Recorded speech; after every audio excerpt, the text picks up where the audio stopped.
we prepare even when we're not prepared. When we see books coming in, and we'll see someone say, "Oh, this is Smith and that goes on the reservation shelf." Preparation, again, is a thing that happens all the time because you're constantly looking at things that you hope.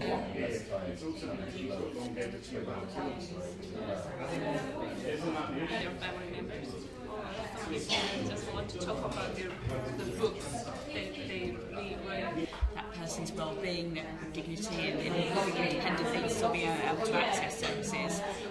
So I think that needs to be noted as one of the areas of values. So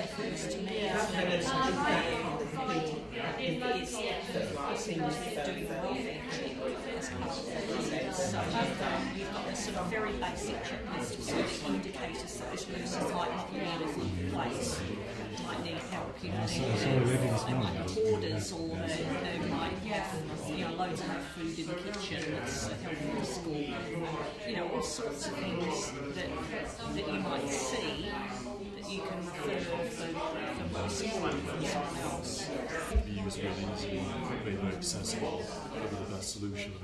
Have you heard of Asian Veteran Camden? It could link in quite well with that, with the digital training they're doing. They could provide trained other people as to how to use this time. Having whole load access to the library through digital technology. So I think that's something that came out of the interim presentation. Lots of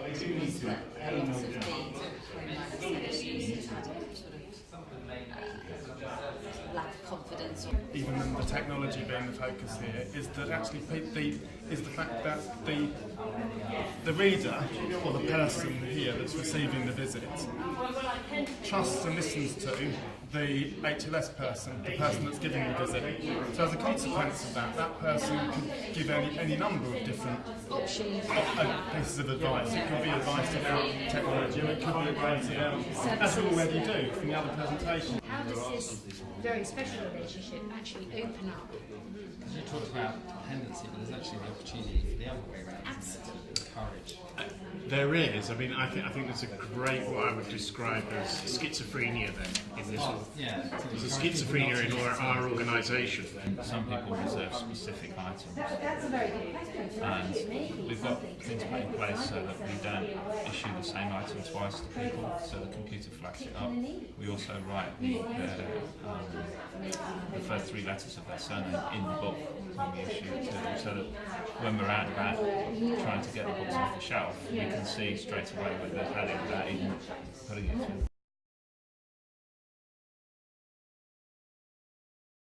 As you can see, we've managed to fill 3 sheets of paper, and so there's a lot that we've sort of covered in terms of sort of considering technology. We sort of thought about utilising more technological processes at the sort of the front end of the process, rather than things being sort of written on cards, and that might be able to sort of help things in terms of like books being barcoded and things could be scanned a lot quicker rather than having to sort of write down records and stuff. There might be a way to sort of speed up the process at the sort of the front end and the back end of the service at the discharge part of the process. And I suppose in terms of technology, we sort of thought about considering the use of tablets and actually taking sort of tablet training to the home library service users and actually getting them sort of more sort of digitally skilled up and sort of tackling sort of issues such as digital exclusion at the same time. And I think Philip was saying that Aging Better Camden are doing some work around sort of training up on digital tablets for people, which I think could be a sort of a link into this service.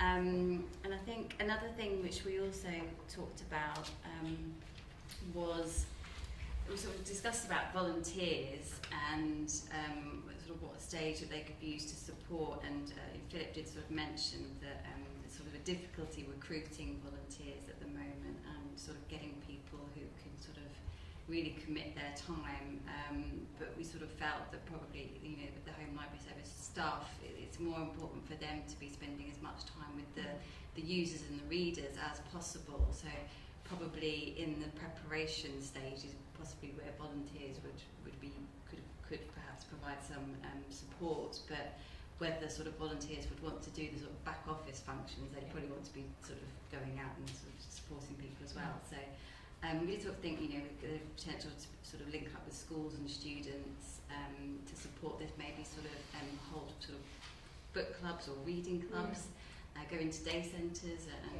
do reading clubs with people. So that there is some sort of scope there, but we sort of didn't really consider it too much. In terms of just linking up with social care, Philip was saying that, you know, this is very much a sort of early intervention service, and I think, you know, that the work that the team are doing at the moment in sort of spotting people who are perhaps declining or perhaps need some more support in some way is really, really crucial to, you know, what the sort of drivers in Camden and around sort of the Care Act and prevention and early intervention stuff. And then we're sort of thinking about ways that we could get other people to access the home library service. And Philip mentioned that there's a sort of re-ablement service for people who perhaps had a stroke and they then sort of go into sort of a sort of temporary accommodation where they sort of relearn skills, for example, as part of their sort of rehabilitation programme. It could be that the home library service could actually go and help people who are perhaps sort of limited for a small amount of time for a sort of an illness or something, and then it might then instill a sort of love of the library, and then once they're better, then they can then take themselves to the library.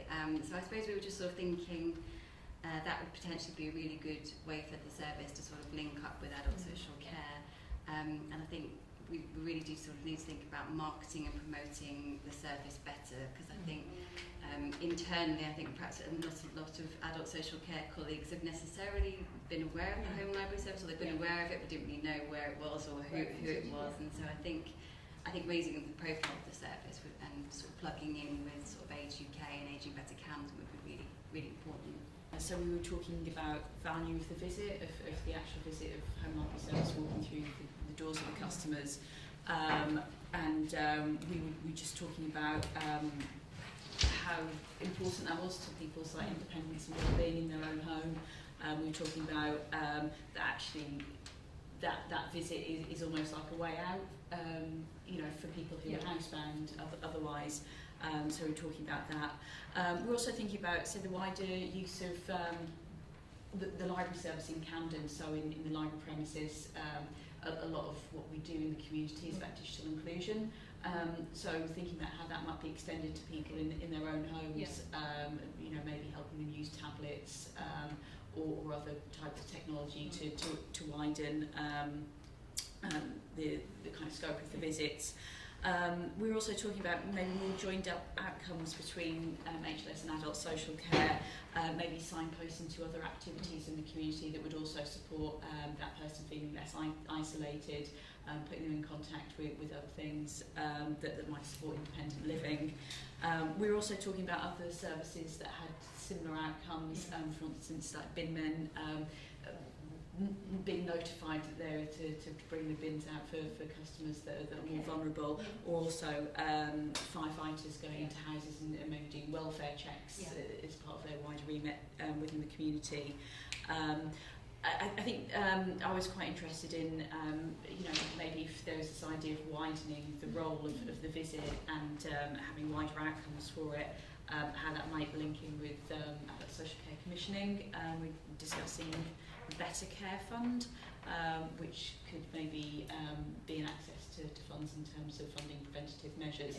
And I do think it's clear that when we look at the outcomes for the home library service, it does prevent people requiring more acute care later on, which is obviously more expensive in the wider public purse.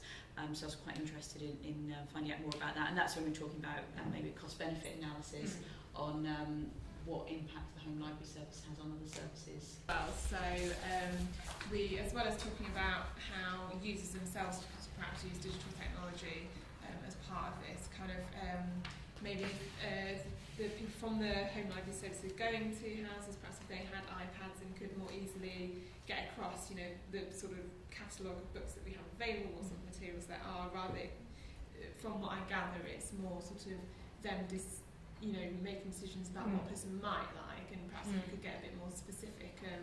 So it's not necessarily relying on the users to be able to use the technology, but we can sort of present it to them a bit more easily. What else were we saying? So we're talking about, I guess like these guys are saying, working with other organisations within Camden, and for example organisations like North London Cares, who already operate a kind of pairing service between a young person and an elderly person, do visits. Maybe there's some way that we could sort of get involved with that to utilise those networks to promote the service a bit more. And then I guess in terms of adding value to the current services, a lot more sort of early assessment and signposting, perhaps even to things like if they're going into care homes, a lot of people in care homes are it's more difficult to get them to register to vote at the moment because of the change in that system. You know, that could perhaps be utilised to promote voter registration and other sorts of signposting of different areas. I don't know what else. Well, we did agree that we felt that these were vital people in the community, that we felt their time was more valued with customers rather than doing the back-end work. Yeah. And perhaps, yes, we also mentioned recruiting volunteers to assist in the some of the paperwork and the filing, so that the librarians could be trusted assessors or signposters for prevention services, or even if it was just sitting down for 5 minutes talking to people about androids, and they may not be PC savvy, but they may have a telephone where they could navigate and be signposted to other services. Yeah, we were thinking about sort of the digital things that could be done as well, and maybe if there's like a website that, you know, for the home library service where people can access sort of forums or book discussions or things that they can kind of do remotely, but be linked to other people through that. So, you know, if several people have been reading the same book, it might be nice to have that digital sort of sharing to make people feel more connected. I played devil's advocate. I think it was, for us, it did throw up a lot more questions than maybe in solutions, and I think that some of those ones were around. In terms of the digitalisation technology, we thought about the front end, maybe the best place to do it. However, we also spoke about the issues around sort of doing that in people's homes with laptops and that. Although that's something apparently that was in the process that had been in the service beforehand, and it hasn't linked into the whole digitalisation exclusion agenda, and maybe that's somewhere it's a challenge maybe for the whole of the council to make sure we start performing as a whole council rather than as individual elements within the whole, and that's sort of it's an interesting one because I think it is sometimes we don't link up as well as we should, given that we are looking at. I think for those of you who've got Yammer who work for the council, if you look, I posted something yesterday about this whole thing about connecting communities through utilising digital exclusion, etc. So I think that was a challenge for us. I think there's a challenge as well about the issue about it being purely just a transactional or a relational service. So is it about just going out and giving out books and whatever else, and how does that happen, and the longevity of the team. So that's had an impact on why it's perceived possibly in this way, I think. I think there was something around the element we understood clearly that it definitely links into the prevention agenda. But it's about then where do you go with that, and is that what the service was there for? Would the service be better off then being part of adult social care rather than, it's those kinds of challenges. Just throwing them out, we're not saying these are definite. Stop that, Alison. You're not going to say no, I know them.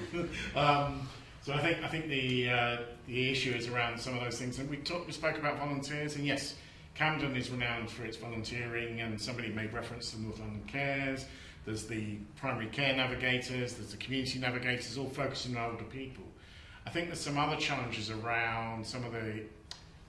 I asked a question because fortunately we've got Jean here who manages that service, and one of the things is about the definitions that are used. So terms like infirm and disability, and then I asked, what criteria did you use to define whether or not that demographic is infirm or disabled? And it come from the team, but I'm just wondering then maybe how do we do that then if we're signposting to our colleagues within concepts of the Care Act and all those kinds of things if it's not that kind of challenge, I suppose. I think I personally spoke about something which is quite interesting then, because I think there's a schizophrenia within the organisation at the moment around engagement. Sometimes engagement is viewed as engagement for engagement's sake, And I wonder how people would value and how we value the added input, the social capital elements of what this team does and gives, because on one level I know I'm in a part of the council at the moment is saying let's retract on all engagement unless it's got clear outcomes and people are only helping us develop strategies and policy. You're thinking, but hang on, if we don't, then how do we find out what's going on all the time? So there's a real challenge there, I think, for the whole organisation, not just this particular service. Sorry, what else was there? Well, I agree with what Philip was saying about the focus on prevention. You'd really need to understand the demographic of the home library services client group before you could really go into detail with that. But obviously that is a key driver of the Care Act, and there is a duty to do it. And adult social care obviously has a strong incentive to prevent as much as they can to avoid having to do assessments. But I think on that basis the home library service would need to be, you said, fluid and flexible. I think so. If they are going to be at sort of lowest level providing information and advice and signposting, perhaps they need to see the people, those kind of people that are very socially isolated more frequently, or ensure, not just signposting but following through to check that those connections happen. I think we were saying we'd need to sort of maybe have a look at some data around, well, do we know that, I think the average age, is the mean age was something about 80-year-old.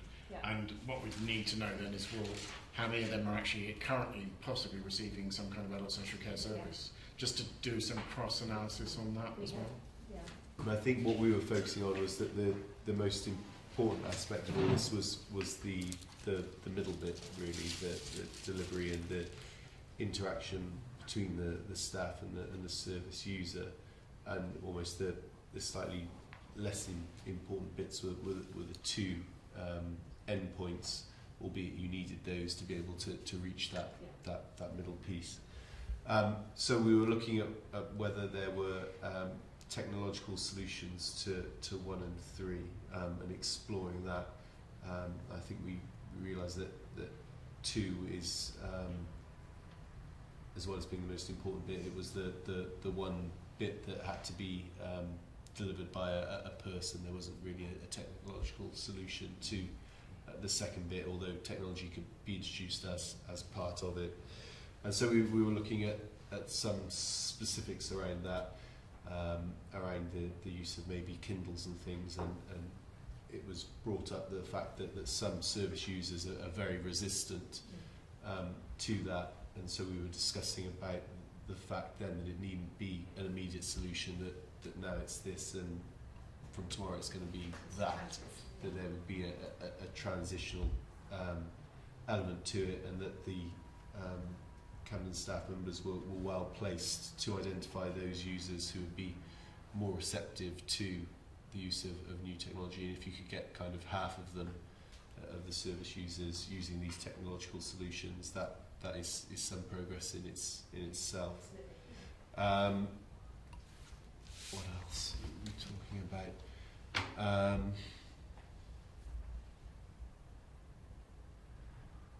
And I suppose as well, we're talking about the staff. One of the things that I mentioned was it seems odd that this service sits solely with libraries as a library service when there is so much crossover. And the example was given about how this service is seen as a softer service, and users are more receptive to the library staff, whereas a housing officer came round, it might be that they get the door slammed in their face. So we were maybe looking therefore at solutions of kind of investing to save, that there could be, I think it was mentioned about the crossover of different services and some analysis there, but if say Mrs X's boiler isn't working, but there's a saving there if the library staff member can put them in touch with housing services and coordinate that meeting when they're going to be there. There's probably a saving there in terms of having to replace the whole boiler and just replacing a part of it. That's a slightly obscure example, but very helpful.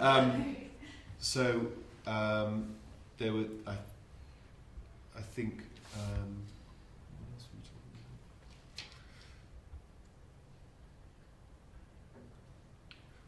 about? Yeah, sorry, I don't know if anybody else can jump in. I think we've covered most of what we were talking about there. You've covered most of it, I think. I mean, we were thinking more about the actual process of delivery rather than the broader picture of the service, really, weren't we? Yeah. I mean, I should say with all of these activities, I mean, there's lots of issues that have been thrown up through the looking at the customer journey, and you saying, well, you can't do it, but which is absolutely all healthy, and you would expect that. Adam, yes? There's just one other element to the conversation that we're having here that I thought we could take before we move on. Yeah.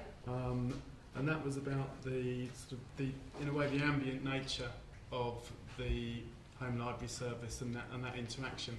So the fact that, for example, when we're talking about technology and the conversation that there have been resistance to technology when it had been introduced, but looking at which elements of the service might reside on the technology in the hands of the home library service provider. So it's actually introduced into that interaction. Yes. So that it's not saying, right, this is what we're doing, you know, we think you should use this pad from now on, but actually there is just this piece of, there is perhaps a digital interface within that trusted interaction, so that if somebody wanted to have more information through that or was asking for it rather than being given it, then there's an opportunity to be able to provide that in the interaction. And that idea about sort of the ambient nature of many of the values that exist within the home library service and that interaction is we identified as being particularly useful as a way of being able to potentially offer different opportunities to people. One of the tables did mention actually more, instead of saying here's technology, and this is saying actually there could be a much more bespoke understanding of actually what people are already using and what they're not using, and actually, you know, entering new technology and also getting to utilise stuff they're already using, perhaps in a slightly different way through the home library service. So that's specifically the less of stuff, for example, reservations, paper-based reservations could be done on the tablet was something that was raised, and then there's a reason for the tablet to be there in the relationship. In terms of other things that were less of, discharging the books in stage 3, as our colleague mentioned, in that area.